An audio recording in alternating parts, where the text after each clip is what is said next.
Hello everybody! Does that work? Is that red? Is that working? It is working. Okay, right, go, go. It is working. Okay. Hello everybody! Hello everybody! We're here at the woodland. at the woodland once again. It's been a little while since we've been up here. You did happened. I did a little bit of a weeding session up at the glade. A weeding session? A couple of weeks ago, but... Yes, we've kind of been doing the walking holidays. I came up before the walking holidays started to make sure the feeders were clean. And you cleaned them a couple of weeks ago. But yeah, look at this. Kev's been on his new mower, mowing. We know, like, no mow May, don't worry. There's acres and acres of no mow May and no mow June going on. No mow June, and there'll be no mow July. But there have to be paths so that we can actually get up the site. So Kev's got a lovely new sit-on mower, which he's rather excited He's taken about. with. He's very happy about it. He is. The height of some of these trees now is just incredible. And I'm calling them trees now, not saplings. Yes. I mean, this is a middling height one. And it's taller than me already, and I am 5'8". So that's fairly good. We'll take you up to one of the tallest ones, I think, is up the top of the site, is it? I've not seen the very tallest one. Kev found a really, really tall one, which was taller than... Oh, there's one... Oh, look, hang on, come on have a look at this. This one. Oh, you can hear the birdies in the hedgerows are absolutely going bananas at the moment because I've just put the feeder back up after cleaning it. And they Happy were, birds. even when the feeder wasn't up, it was just the empty bits that I had cleaned and they were drying and they were landing on the drying bits. So we literally can't touch the top of this one. That's pretty good going. Although slightly concerned about this one because that is not good. Could that be a little bit because it's been very, very hot in the past couple of days, do you think? No, I don't think so. No. It's leaf curl or brown spot, I think. Oh. We've got some of the, and another one over there. Some of the ones, oh, windy. Yeah, some of our wild cherry up in the glade have got either brown spots or leaf curl or something. It's a fungus basically. So we need to probably. We don't think it's game over with it, but it's still. No, it's not like a terminal thing, but they're going to need to be sprayed with some kind of fungicide. Fungicide? Fungicide. I'd say fungicide. Fungicide. Okay. You Copper. wouldn't say fungus, would you? Fungus. Fungi. Anyway, let's move on.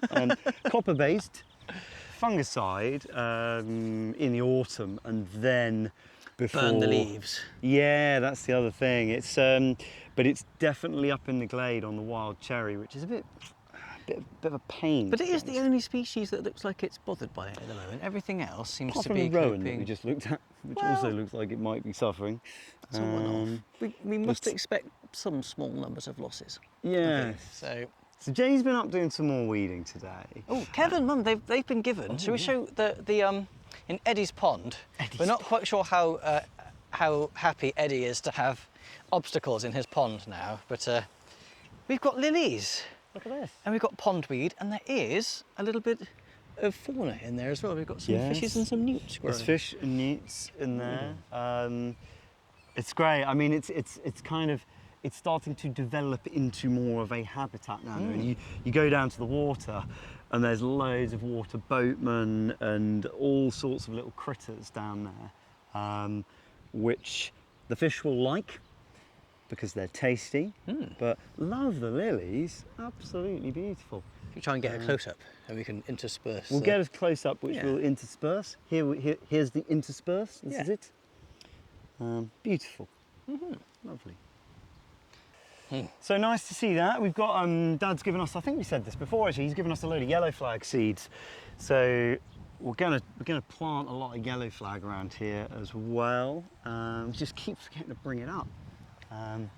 So here's an irritating thing. Somebody, I think Tim mentioned, are your tree shelters fluted at the top to stop the bark of the trees getting damaged? And we kind of looked at that comment and said, I thought maybe, and I thought I'd been planting the fluty side down into the soil because I thought that kind of made sense. So nobody told us that tree shelters had a right way up and a wrong way up, which is to be honest, fairly irritating really, and I would have thought perhaps we could have been given that bit of information.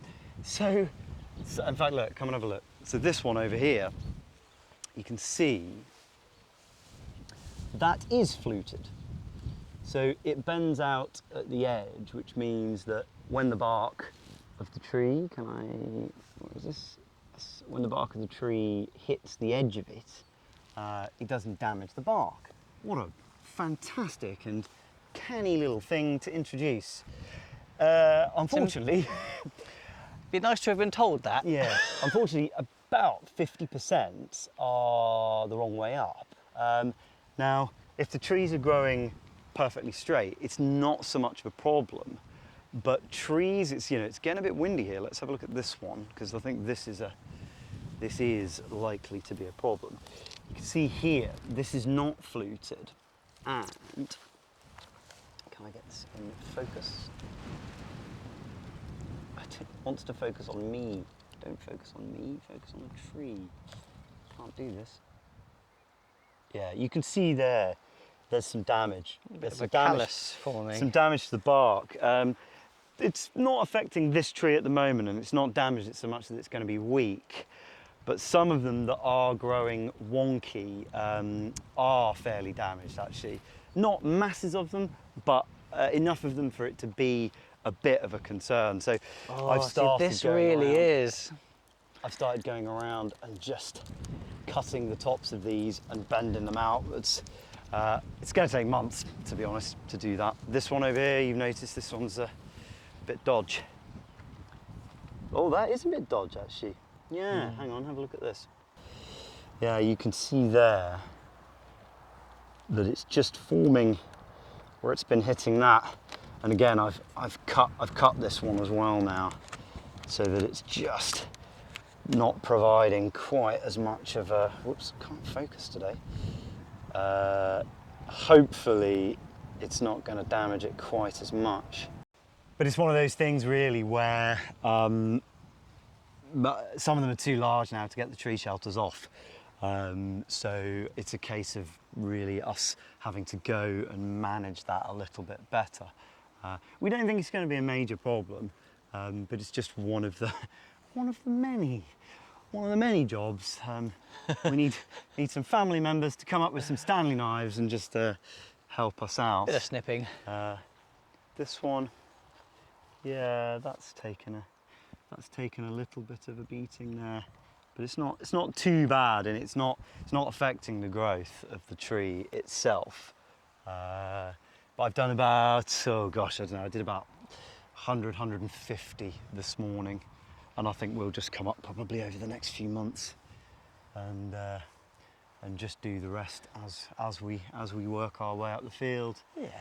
But it's fairly amazing. I mean, these really are looking like proper trees now. And for it to be only 18, is it 18 months? Hang on, March? Well, 15 April, May, months. June, July. Wow, 15 months. Since we whacked them in. The rate of growth is remarkable, because really, I mean, if you're expecting on a very good year, you might get 12 inches, maybe. Some of these, oh, go and stand next to that one. Mm-hmm.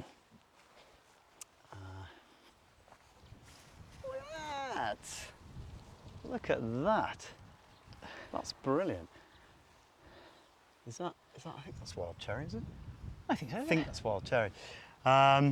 Yeah, so we're wending our way up to the glade. Jay doesn't want to show you the glade because there's no flowers in it at the moment. Looking a bit bare. All the tulips, all the daffodils, all the hyacinth, they did very, very well. But they've all gone over now, so I've taken them up. I've got rid of some of the weeds. I'm going to mulch some of the weeds, compost them, get them back into the soil later on. But I missed the boat with planting lots and lots of seeds to get a bit of a summertime colour. So it's all a bit derelict, unfortunately, but it's still holding its shape. Slightly derelict. Yeah. Slightly derelict. But no, I think it's lessons learned, plans for next year, and I've got lots of plans for next year. But time. Yeah. Time is our enemy. Found ourselves with not masses of time to be able to get up here over the last over the last couple of months. But hopefully during the summer, we'll be able to get up here a bit more, maybe have a barbecue and encourage some family to come and do some manual labour. I think that might be a good idea. But yeah. Right, it's Hope you're having a good weekend. It's starting to rain, so I think we're gonna hightail it back to the car Before it really starts to pour. But there you go, no drone footage today. I forgot to bring it, unfortunately. So you've just had to listen to us ramble and have wobbly camera work. So I'm sorry about that. But next time we'll have some beautiful, beautiful aerial shots of the site. But until then, Ta-ta. ta-ta for now.